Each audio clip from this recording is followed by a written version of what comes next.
Та бүхэндээ өнөөдрийн мэндийг хүргэе. Хойрдоо бичлэг оруулсан их завгүй байлаа. Өнөөдөр бичлэг оруулъя. Дархан цаасд газрын талаар ярилцж байгаа. Өнөөдөр Монголын үзэсгэлэнт улаан тайгын талаар ярилцъя. Хөвсгөл аймгийн Улаан улс сумын хойд хэсэгт улсын хил хүртэлх үргэлжлэх ой хөвч хад асгатай өндөр улс нуруудыг улаан тай гэж нэрлэдэг. Энэ улаан тайг нь Хөвсгөл аймагт байрладаг.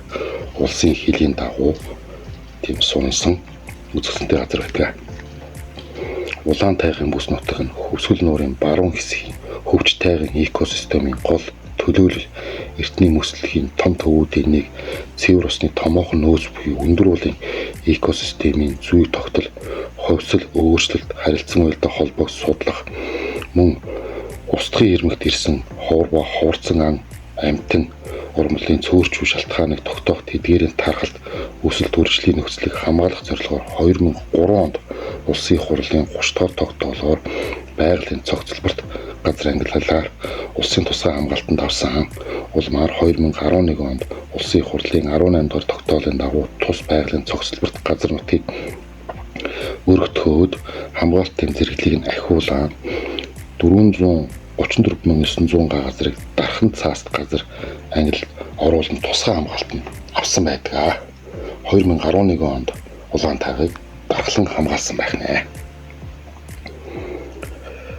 Хөвсгөл аймгийн Улаан ул Баянзүрх сумын нутгийг хамардаг улаан тайгын дархан цааст газар нь Хөвсгөлийн бүсийн баруун зохид орших бөгөөд хөг гол дагах өндөр уул нурууд голуудын хөндийг хоссон нутгийг хамаардаг. Уртрагийн дагуу сунаж тогтсон ян сардаг бүхий өндөр сүрлэг 3 нурууд орших ба эдгээрийг нийтэд нь улаан тайгын нуруу гэж нэрлэдэг. Ийм 3 сунаж тогтсон 3 уул нуруу байдаг байна. Түүнийг нийтэд нь улаан тай гэж нэрлэдэг гэсэн үг.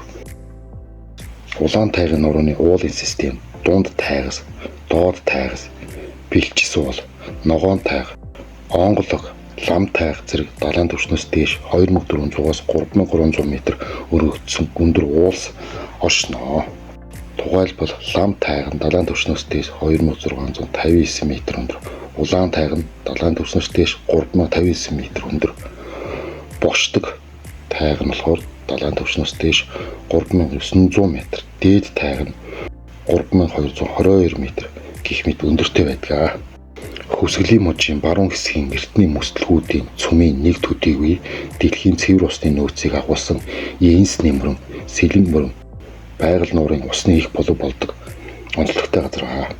Улаан тайгаас дэлгэр мөрөн, бус хөг, монгорог, гун гэсэн 5 томоохон гол их авч 300 орчим нуур тойрон сүлжилтэн дэлхийн 10 орчим том мөрний нэг Йенсний мөрнийг үүсгэдэг. Тус дархан цааст газрын 56168 гадна ойгоор бүрхэгдсэн. Цармын ой тайг, тайгж ой тархсан, цармын ойг торлогт, хяагт, хар ногоон хөвдөд хушин ой зөнхлөн бүрдүүлнэ.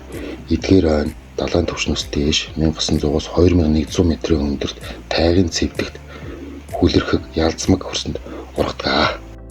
Улаан тайг ба хөвсгөл орчимд нийт 68 зүйлийн хөхтөн амьтан бүртгэгдсэн байдаг. Үүнээс шавж эдэстэн 10, туулаа хэлбэртэн 5, мэрэгчин 21, махан эдэстэн 18, туруутан 8 зүйл бүртгэгдсэн. Нин ховор амьтад болох хүрэн баавгай, ойн болго, нохой зэх, бандах өдөр, халиун буу, бор гөрөөс, бараан хандгаа, зэрлэг гахаа гэх мэт ан амьтад байдаг. Мөн тус бүс нутагт 16 багийн 46 овгийн 263 зүйлийн шуу бүртгэгдсэн бөгөөд тэдгээрээс 45 зүйл нь суурин байнга байдаг гэсэн үг. 163 зүйл нь нүүдлэн ирж өндгөлдөг. 30 зүйл нь нүүдлийн хугацаанд дайраад өнгөрдөг тийм шууд байдаг. Улаан тайгын дархан цааст газрыг одоо хамгаалснаар экосистемийн тэнцвэрт байдлыг хадгалж хойч үедээ өвлүүлэн үлдээх нэг ховор болон ховорцсон биологийн төрөл зүйл түүнийг хайрлах, хамгаалах, хүний нөлөөнд өртгөр үзэсгэлэнт байгаль, нутгийн иргэдийн аж ахуйн амьдрал, аж төрх хэв маяг, зан заншил тулгуурсан байгалийн аялал жуулчлалыг хөгжүүлэх, орон нутгийн хөгжлийг дэмжихэд оршдог. Улаан тайгын дархан цааст газрыг одоогийн байдлаар нэг мэргэжилтэн 27 байгаль хамгаалагч, 3 гэрээт байгаль хамгаалагчийн хүчээр 5 цагт хяналтын байнгын болон төр ажиллах пост байгуулан 4 хилийн заставтай хилийн бүст хамтран ажиллах гэрээ байгуулан хууль бус амтай тэмцэх одоо эрүүс хэмээн баг зохион байгуулан ажиллаж байгаа. Одоо эдгээр хүмүүс энэ байгаль энэ улаантайг хамгаалж байгаа учир нь гэх юм бол энэ нь одоо Оросын улбаны улстай хилэлтэйг хилийн бүс нутаг бас дээрэс нь хууль бус алт холбоолагчид мөн дээрэс нь чулуу одоо хаш чулуу холбоолагч мөн дүүнчлэн хууль бус ан агнуур мөн одоо болцшгүй тохиолдох галт төмрийн аюулаас урьдчилан сэргийлж ингэж ажилладаг байх нэ. За ингээд өнөөдрийн дугаар энэ үрээд өндөрлөлөө дараагийн бичлэг хүртэл түр баяртай.